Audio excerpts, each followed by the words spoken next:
MVP. Now, Kevin, paalala ko lang, 30 minutes lang tong show na to, ha? So, huwag mo nang banggitin lahat nung ayaw mo. Pili ka lang ng isa. Para sa akin, si Kiefer.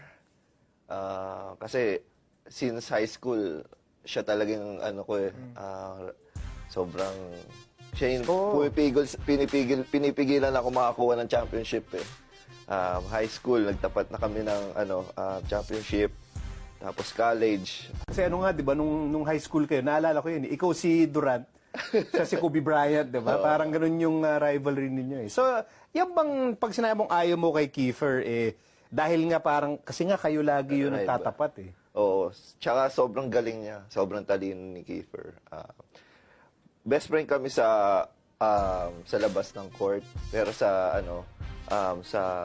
court talaga, on the court, sobrang namin, focus kami sa game.